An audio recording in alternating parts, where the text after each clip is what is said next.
नमस्कार, स्वागत है आपका दिल्ली आज के स्पेशल प्रोग्राम महासंग्राम में, जहां हम आज चर्चा करेंगे कि दिल्ली को क्या इस बार मेयर मिल पाएगा। तारीख तय हुई है 22 फरवरी, लेकिन क्या 22 फरवरी को मेयर मिल पाएगा और इस पूरे मामले में सुप्रीम कोर्ट में किस तरह की चीजें सामने निकल के आई। एलजी पर अरविंद केजरीवाल आरोप लगाए हैं। इन तमाम मुद्दों पर जो है हम बात करेंगे और हमारे साथ जो है मौजूद हैं। सबसे पहले जो मौजूद है हमारे साथ ऋषिपाल सिंह जी हैं। ऋषिपाल जी, आपका बहुत बहुत शुक्रिया। ऋषिपाल जी सुप्रीम कोर्ट के लॉयर हैं, इनसे जानेंगे कि सुप्रीम कोर्ट में किस तरह की जो है बातें वो निकल के सामने आए। ऋषिपाल सर से हम चर्चा करेंगे। सबसे पहला सवाल इनसे करेंगे क्योंकि सुप्रीम कोर्ट के लॉयर हैं और मेयर चुनाव का मामला जो है वो सुप्रीम कोर्ट में गया था, तो हम पूरी प्रक्रिया पूरा जानना चाहेंगे कि सुप्रीम कोर्ट में क्या चीजें निकल के सामने आई। ऋषिपाल सर। देखिए संजय जी, बहुत दिन से दिल्ली के अंदर जो मेयर चुनाव को लेके गहमा गहमी चल रही थी और कई बार चुनाव कराने की कोशिश की गई, लेकिन चुनाव हो नहीं पाया। अल्टीमेटली एक टसल जो आम आदमी पार्टी और बीजेपी के बीच में थी, वो ये लेकर थी कि जो नॉमिनेटेड जो मेंबर्स हैं, क्या नॉमिनेटेड मेंबर्स वोट कर सकते हैं या नहीं कर सकते। अल्टीमेटली जब मैटर ये सुप्रीम कोर्ट में गया तो सुप्रीम कोर्ट ने एक कॉन्स्टिट्यूशन का आर्टिकल 243 आर और सेक्शन 3 सबसेक्शन 1 जो है डीएमसी एक्ट, दोनों का हवाला देते हुए स्पेसिफिक कहा कि कानून में स्पेसिफिक कहा गया है कि जो नॉमिनेटेड मेंबर होते हैं, नॉमिनेटेड मेंबर को वोटिंग का राइट नहीं है। तो ऐसे में नॉमिनेटेड मेंबर को वोटिंग का राइट नहीं मिलना चाहिए और जो बाकी मेंबर जो इलेक्ट होके आए हैं उनके द्वारा ही जो वोटिंग कराई जाए। और अल्टीमेटली जो वोटिंग का टाइम भी दिया गया है, एक स्पेसिफिक टाइम दिया वोटिंग कराई जाए। ये बहुत दिन से और बहुत बार चर्चा में भी रहा। कई बार ये बीजेपी की तरफ से भी कहा गया कि जो नॉमिनेटेड मेंबर है और जो उसमें बात कही गई कि हाँ जी इसमें फर्स्ट मीटिंग है, जो लॉ में कहा गया कि फर्स्ट मीटिंग के अंदर जैसे कहा गया at the first meeting of MCD के अंदर जो क्या होगा, ये मीटिंग्स के जो मीटिंग्स वर्ड है उस बात को लेकर काफी गहमा गहमी रही कि फर्स्ट मीटिंग की क्या बात थी। अगर हम इसको जनरल उस वे में देखें तो किसी भी हाउस की जो मीटिंग होती है वो सबसे पहली मीटिंग तो यही होती है कि मेयर का चुनाव हो, क्योंकि मेयर का जब चुनाव होगा, मेयर के चुनाव के बाद ही डेप्यूटी मेयर का चुनाव होगा और बाकी स्टैंडिंग काउंसिल जो उनका चुनाव होगा। तो ऐसी स्थिति में जो फर्स्ट मीटिंग है वही बहुत इफेक्टिव मीटिंग है और उसके ऊपर लॉ जो है वो ऑलरेडी कोडिफाइड है, क्लियर है। और सुप्रीम कोर्ट ने भी क्लियर कर दिया कि नॉमिनेटेड जो मेंबर है उनको वोटिंग का राइट नहीं है, इलेक्टेड मेंबर को राइट है, लिहाजा वोटिंग कराई जाए। क्योंकि पिछले 3 सदन जो हैं उसमें मेयर चुनाव जो है नहीं हो पाया। 2 सदन जो है हंगामेदार रहा और तीसरा शांत चल रहा था, लेकिन अचानक से जो है एल्डरमैन की एंट्री और एल्डरमैन को वोटिंग दिलाने को लेकर विवाद शुरू हुआ। लेकिन अब चौथी जो है 22 फरवरी तारीख तय कर दी गई है। अब सुप्रीम कोर्ट ने भी कह दिया कि एल्डरमैन जो हैं वो वोटिंग नहीं करेंगे। ऋषिपाल जी आप सुप्रीम कोर्ट के वकील हैं, आप बताइए क्या इस तरह से हो सकता है कि दोनों के वकील जो हैं एक ही रखे जाएं? क्या इस तरह निष्पक्ष जो है चीजें सामने निकल के आएंगी?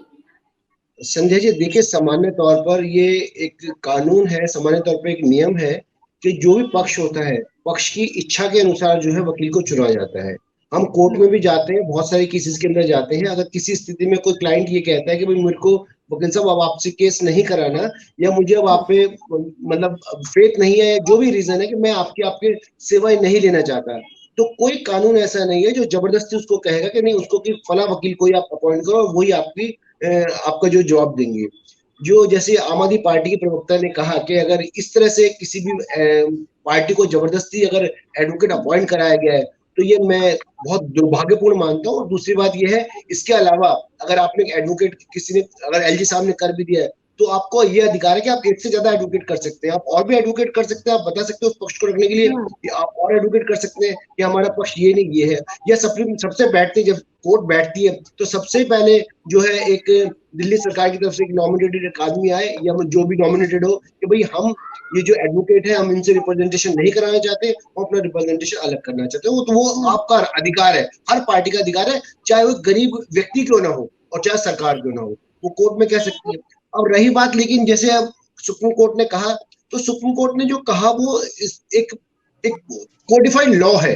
243 आर में एक लॉ है कि भाई आप जो नॉमिनेटेड मेंबर है वो वोटिंग नहीं कर सकते।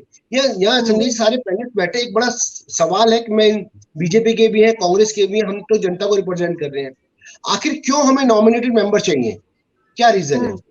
243 के अंदर ऐसे 10 लोगों को चुनने की बात की गई जिनके पास स्पेशल नॉलेज हो, वर्ड इस्तेमाल किया गया स्पेशल नॉलेज और एडमिनिस्ट्रेटिव एक्सपीरियंस।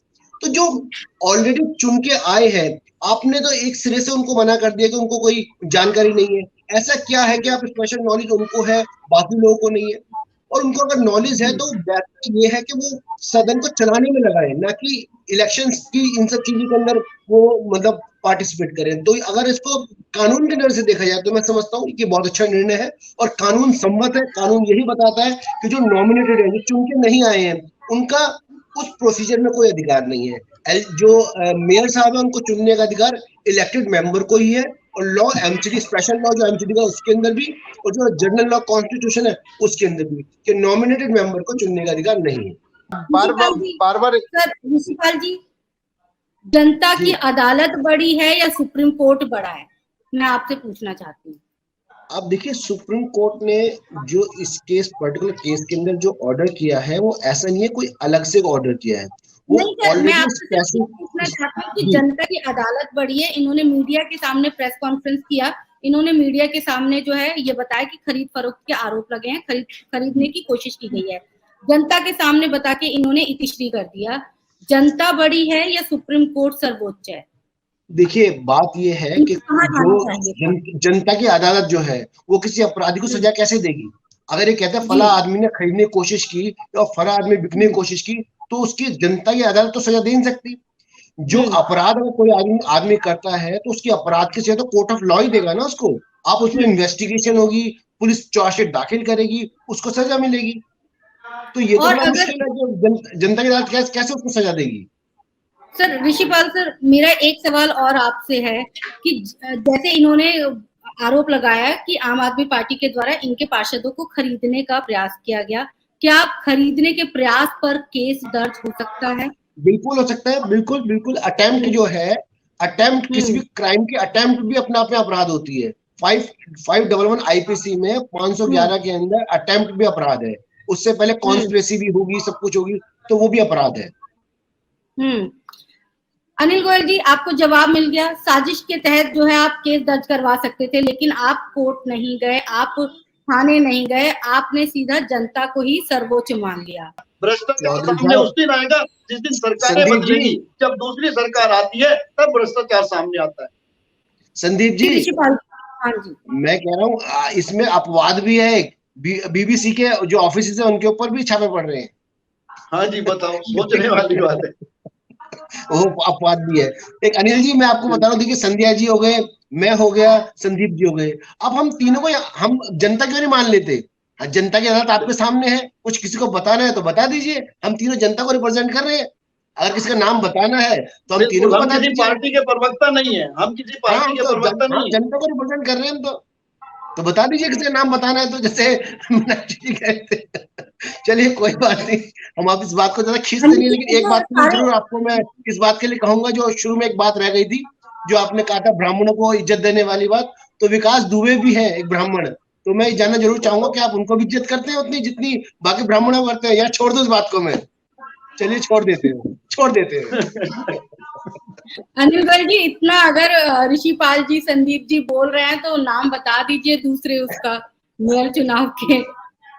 संध्या जी, नाम तो उस टाइम बताएंगे जिस टाइम ये कोर्ट में जाएंगे, कि जब ये कहेंगे ना झूठ बोल रहे हैं, तब इनको वहां पर इनको पटकने की तो देंगे। एक आध वो गोयल साहब सुनिए, आप ये कहिए कि बंद मुट्ठी लाखी और खुल गई तो सही बात ये है कि वो खोलेंगे, जरूर खोलेंगे।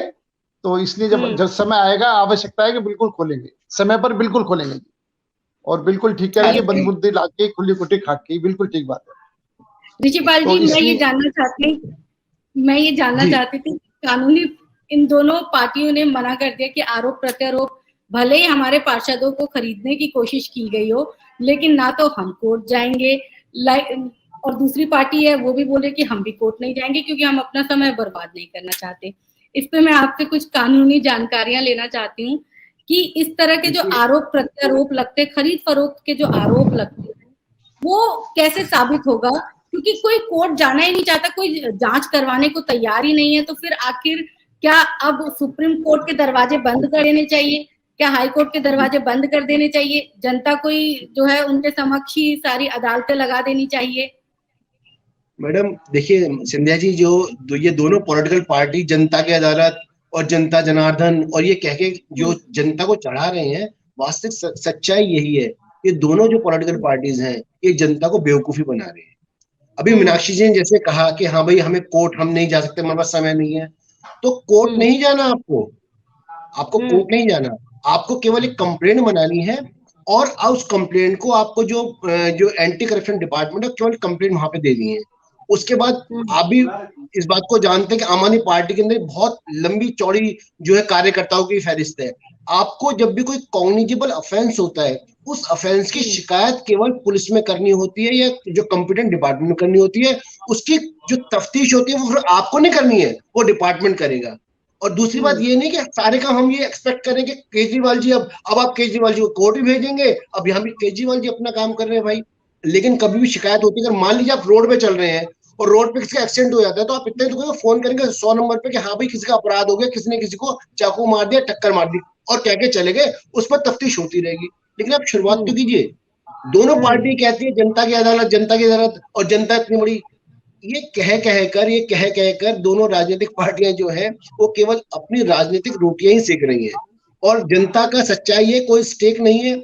एक बार वोट कर दिया, अब 5 साल से पहले हमारा इसमें कोई योगदान दिया, हमें कुछ पूछने वाले नहीं है, हमारा कोई योगदान नहीं है। अब 5 साल, जब 4.5 साल रह जाएंगे, तब हम दोबारा से हमारा महत्व जागरूक हो जाएगा। तब हमारे पास आएंगे, संदीप जी के पास आएंगे, आपके पास आएंगे कि अरे आप तो बड़े महान हैं, आप लोग इस देश को बनाने वाले, तब हमारा महत्व होगा। अभी अगले 4.5 साल हमारा कोई महत्व नहीं है। जनता की अदालत कहने वाली बात है, लेकिन इसका अपने आप में कोई महत्व नहीं है, कोई अकाउंटेबिलिटी नहीं, नथिंग। ऋषिपाल जी, मैं ये पूछना चाहती हूँ कि अगर चौथी बार भी मान लीजिए दिल्ली को मेयर नहीं मिलता है, तो आगे की क्या? देखिए, क्योंकि दोनों पार्टी बड़ी मुस्कुरा रही हैं और इनकी मुस्कुराहट के पीछे मुझे कुछ अलग ही झोल नजर आ रहा है, तो मैं जानना चाहती हूँ कि अगर मेयर नहीं मिला तो फिर क्या होगा? देखिए संजय जी, जैसे कॉन्स्टिट्यूशनल बेंच का ऑर्डर है, सुप्रीम कोर्ट का ऑर्डर है, तो मैं निश्चित तौर पे ये बिल्कुल मतलब मुझे लगता है कि दिल्ली को मेयर 100% 22 तारीख को मिलेगा। क्योंकि अब राजनीतिक पार्टियां जो खींचातानी जो कर रही थी, जो भी कर रही थी, वो अब नहीं कर पाएंगी। क्योंकि सुप्रीम कोर्ट का जिस तरह से आदेश आया, 24 घंटे के अंदर प्रक्रिया को शुरू करने की बात की गई है, तो सुप्रीम कोर्ट इस आदेश पे बहुत मतलब सख्त है। और मुझे नहीं लगता है इस निर्णय के बाद, सुप्रीम कोर्ट के इस जजमेंट के बाद, कोई भी पार्टी अब कोशिश ये करेगी कि कुछ ऐसा किया जाए जिसके अंदर सुप्रीम कोर्ट कुछ ऐसा आदेश दे जो किसी भी दूसरी पार्टी के राजनीतिक रूप से जो है कहीं ना कहीं एक आघात पहुंचाने वाला हो। तो मैं पूरी तरह से इस बात के लिए मतलब विश्वासमंद हूँ कि इस बार दिल्ली को मेयर डेफिनेटली मिलेगा। चलिए सर, बहुत बहुत शुक्रिया आप तमाम लोगों का इस डिबेट में शामिल होने का। ऋषिपाल जी, आपका भी बहुत बहुत शुक्रिया, आपने कानूनी पेचीदगियां बताई, साथ ही आपने तमाम चीजें जो है वो बताई।